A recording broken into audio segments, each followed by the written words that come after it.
Highways jammed with broken heroes on a last chance power drive. Everybody's out on the rest of the night, but this.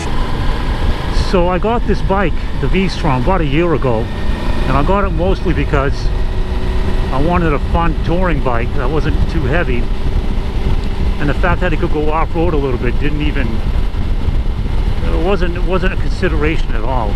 But a few days after I got it, there's some trails near my house, and I took it off-road, and I had a blast. I mean, I hadn't had so much fun in years. I was literally laughing inside my helmet, and since then I've taken it off-road a few times, and I'm really digging it. It's fun. The problem is that it's pretty obvious that this bike is not really meant to do any kind of true off-roading. Gravel trails is what it's meant for, not any kind of rock hopping or jumping or nothing like that. So I've been thinking about getting a dual sport, a true dual sport, all summer long. And of course, fired up the computer, checked on the internet, and see what's out there.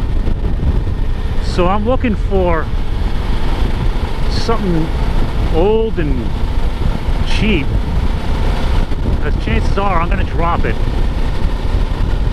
And I don't need to drop a $5,000 bike, and I may not even like it as much as I thought I would. So and I don't want anything heavy either. I want something light that's going to be easy to handle, but I can't have a bike that's too small either.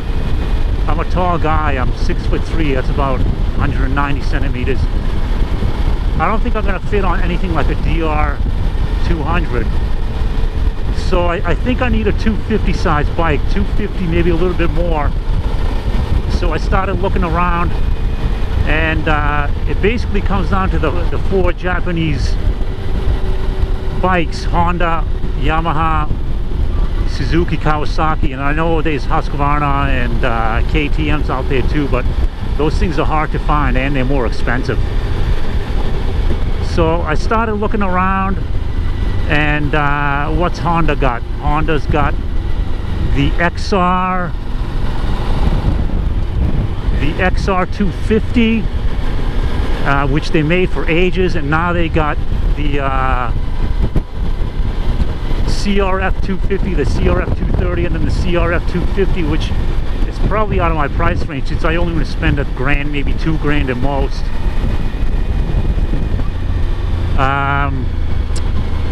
Yamaha, they got the WR250, which is an awesome dual sport bike, but again, I think it's going to be out of my price range. The older Yamahas is they got the XT250 and the look at that, and the XT225. So those are bikes I'm considering as well. Suzuki's got the DR200, which is going to be too small, I think, and the DRZ400, which is an awesome dual sport. But I think it's going to be out of my price range. I think it's going to be a little bit too heavy. So they got the old DR350, which they made for all through the 90s. Now that's something I think I'd be interested in.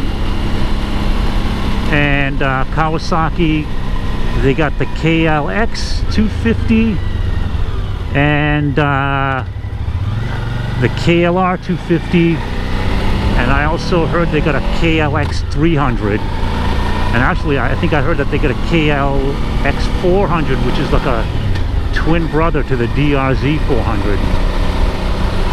And the KLR 650, those babies are a dime a dozen. They're all over the place, but it's just too heavy. I think it's like over 400 pounds, 450 pounds for the KLR, and it's more on-road than off-road. The KLX 250 and the KLR 250, I think the difference between the two is the KLR is the more road-oriented version.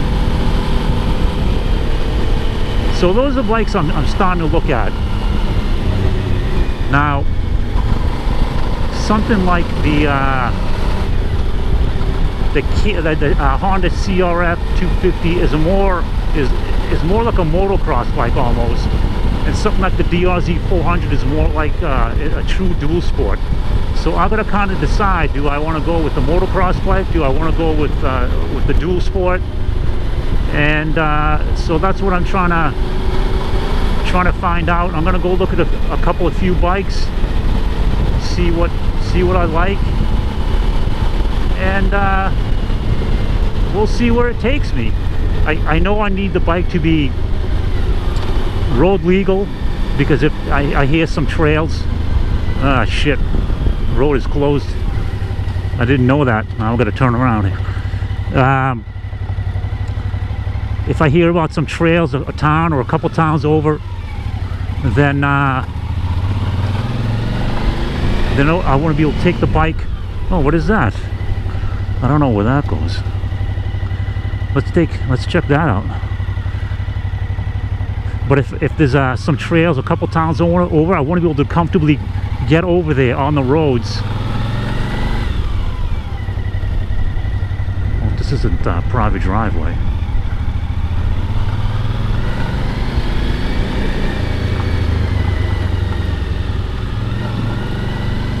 Now the leaves are starting to come down, so hopefully there's no rocks under here. But this is great for the V-Strom, but I'm looking for something that can do a little bit more than this. So the bike's going to be street legal, and it's going to be somewhat comfortable for a tall guy. I don't know, does it need a speedometer? Does it need a tach? Does it need a fuel gauge? I don't know, probably not. It'd be nice to have. So that's what I'm trying to find out. Do I want to go with a lighter motocross type bike, or a little bit bigger, a little bit heavier 50/50 dual sport? I don't know yet. We'll find out. It's fall. The season's winding down. This is a good time to buy a bike, so I'll buy a cheap little old dual sport. And if I don't like it, I'll sell it in the spring. I'm sure I can make what I get back what I paid for it. So we'll see what happens. I'll keep you guys in tune.